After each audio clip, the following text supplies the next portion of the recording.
Taunya dikasih jabatan aja. Masa orang beda pendapat tidak boleh? Kalau polisi berpendapat Gibran tidak diberi jabatan wali kota, tapi menang melalui proses pilkada yang kita gitu dah. Saya nggak ngomong apa-apa ya. Please perhatikan kalimat saya. Saya tidak bilang ini curang, tidak. Saya tidak bilang itu manipulasi, money politik, melanggar prokes kesehatan dan sebagainya. Tidak, saya nggak bilang itu. Tapi saya bilang cuma tahu dah, gitu kan. Itu aja ya. Lalu ada warga yang berpendapat dia diberi jabatan, masa tidak boleh? Masa harus seragam dengan kalian?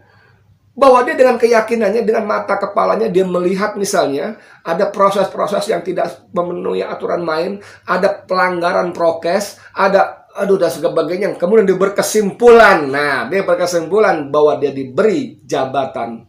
Masa tidak boleh?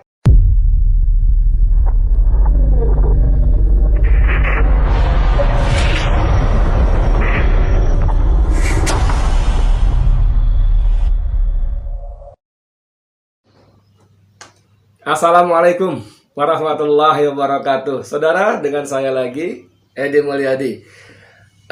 Di tengah situasi yang seru-seru begini, terutama kemarin ya, ketika digelar sidang perdana Habib Rizik Syihab di Pengadilan Negeri Jakarta Timur, ada berita sebelumnya sih, tanggal 15 hari Senin, itu berita kecil nyelekit. Berita kecil nyelekit. Judulnya begini, polisi virtual ciduk warga Selawi karena mengolok-olok Gibran. Wah, iya. Oke, saya bacain ya. Tim virtual Polresta Surakarta menangkap warga Selawi AM yang menulis komentar dinilai bermuatan hoax terkait wali kota Solo Gibran Raka Buming Raka. Kenapa? Melalui akun Instagramnya, dia berkomentar di unggahan akun @GarudaRevolution tentang Gibran yang meminta semifinal dan final Piala Menpora digelar di Solo. Oke. Terus ada begini, tahu apa dia tentang sepak bola? Saya bunyi begini karena dia kan orang Jawa, orang Solo, jadi kurang lebih begini. Tahu apa dia tentang sepak bola? Taunya dikasih jabatan saja. Taunya dikasih jabatan saja. Demikian ditulis AM di akun pribadinya @arkam-87 pada Sabtu pukul 18 WIB. Polisi baru melepaskan pria yang masih menempuh pendidikan di Yogyakarta itu setelah menghapus komentarnya dan meminta maaf. Permintaan maaf dibuat secara terbuka melalui akun resmi Instagram Polresta Surakarta. AM meminta maaf karena telah menyinggung Gibran dan warga kota Solo melalui video yang diunggah akun resmi Instagram @Polresta Surakarta. Saya menyesal dan tidak akan mengulanginya lagi. Ini kalimat-kalimat standar ya dalam ucapan-ucapan itu.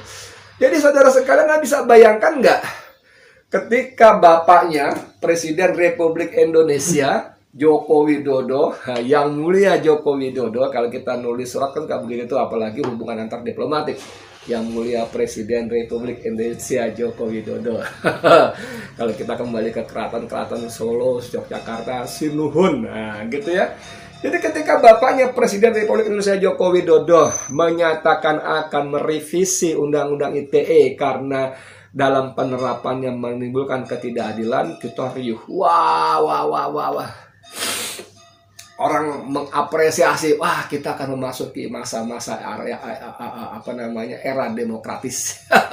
Era di mana orang boleh berbeda pendapat, orang di mana orang boleh menyatakan pendapat, kritik dan masukannya. Yes, gitu.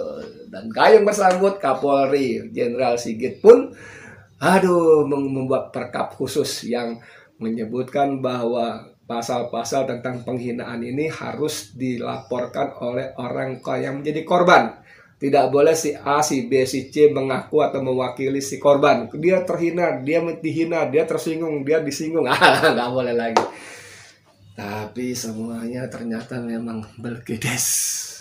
Semuanya omong kosong. Saya nggak berani bilang bahasa Inggris yang ramai itu ya, yang BS itu ya.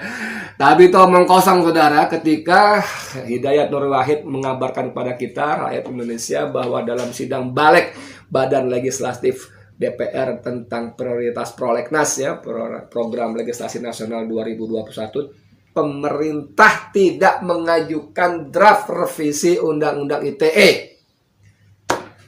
Tidak ada. Jadi revisi Undang-Undang ITE yang gembar-gembor gegap geminta oleh Jokowi akan direvisi itu bergedes.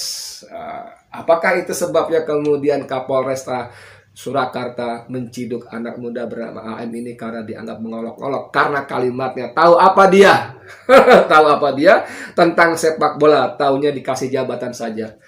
Mengolok-olok ini harusnya kalau lihat peraturannya Kapolri, harus Gibran yang melaporkan, baru Kapolresta bertindak.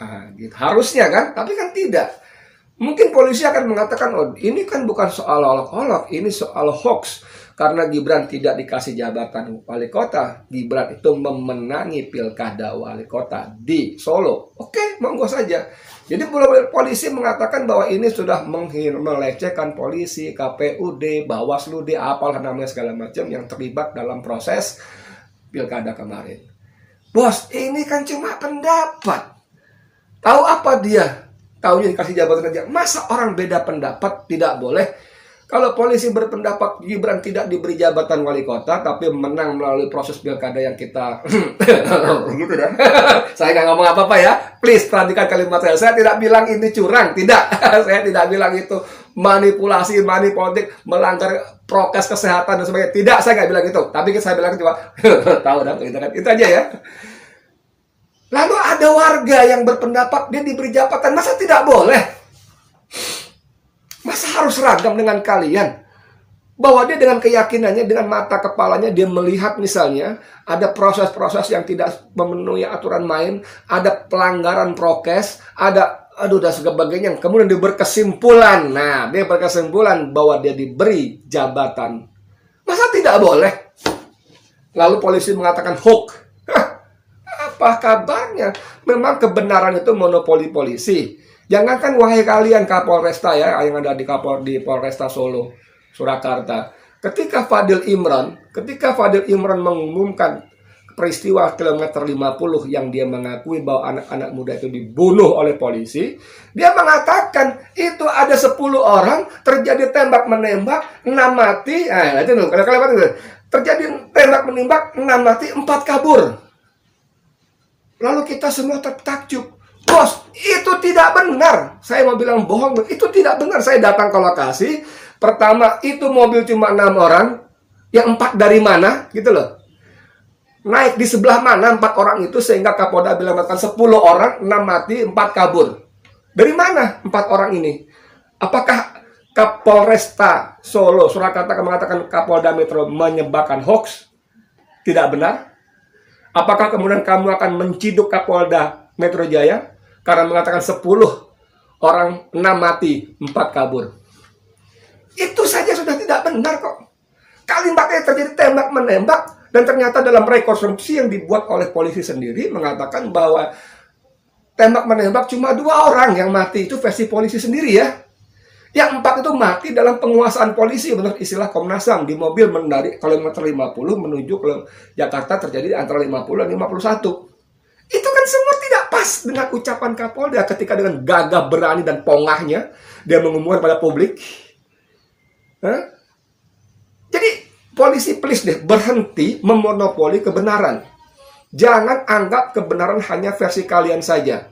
Kalau anak muda AM ini berpendapat bahwa Gibran tidak mengerti soal bola dan taunya hanya diberi jabatan, jangan karena itu diciduk, walaupun kemudian kalian lepaskan, tapi dengan paksaan meminta maaf. Itu kalimat-kalimat standar. Tidak akan mengulangi lagi dan seterusnya. Standar itu, bos. Ini, negeri ini, namun saya mau dengar apakah Kapolda Jateng mengambil tindakan kepada Kapolresta Surakarta. Dicopot, dipecat, apa? Atau apakah bahkan langsung Kapolri Sigit menegur Kapolda untuk mencopot? Saya mau dengar nih. Karena ini betul-betul ngacok ngawur. Negeri ini yang sempat merasa euforia sebentar karena ucapan Presiden Jokowi yang kemudian memang tidak terbukti, akan merevisi Undang-Undang ITE pun kembali tenggelam dalam suasana diktator dan otoriter. Yang bener aja bos. Yang bener aja bos. Ini berita ini lucu sekali. Aduh, kapan polisi mau berubah? Kapolresta, Anda pangkatnya mungkin kombes ya. Jangan gunakan pangkat dan jabatan Anda untuk sewenang-wenang, untuk menyenangkan atasan yang kebetulan mungkin juga atasannya tidak suka dengan jabatan, dengan tindakan Anda, karena ini melanggar perintah Kapolri langsung yang harus membuat laporan. Jangan berdalih dengan itu, mengatakan itu bukan soal penghinaan, itu tapi soal hoax, kabar tidak benar bahwa Gibran itu tidak diberi jabatan tapi memenangkan pemilihan dalam pilkada. Oke lah itu yang benar, tapi masa beda pendapat nggak boleh? Masa disuruh seperti hoax benar harus diciduk? Gila negeri ini, gila. Katanya negeri Pancasila, nah kata negeri demokrasi, masa beda pendapat sedikit aja nggak boleh? Tampaknya saudara sekalian, kita rakyat Indonesia harus mesti bersabar lebih panjang, menimbun kesabaran lebih banyak di gudang-gudang kita, sehingga tidak cepat terkuras habis oleh kelakuan arogansi kekuasaan yang terus dipertonton oleh penguasa dari semua level. Dari mulai puncak atas nasional, provinsi sampai ke bawahnya. Apa yang harus kita lakukan? Saya nggak tahu, tapi saya sebagai seorang beragama, saya akan mengadu kepada Allah Tuhan saya. Ya Allah, benahi, bantu kami benahi negeri ini. Jadikan negeri ini negeri yang baldatun thayyibatun wa rabbun ghafur, kan begitu. Ya Allah, beri kami pemimpin-pemimpin yang amanah, kan begitu. Pemimpin-pemimpin yang tidak khianat, pemimpin-pemimpin yang tidak berdusta dengan kata-katanya. Mau tambah lagi sedikit? Ya Allah, jika pemimpin-pemimpin itu tidak kunjung amanah, tidak kunjung adil, terus melakukan kezaliman dan kepongahan kekuasaan, maka hukumlah mereka ya Allah. Seru nggak? Mungkin kita akan berdoa. Oke saudara sekalian, sekian dari saya Edi Mulyadi untuk Forum News Network. Assalamualaikum warahmatullahi wabarakatuh.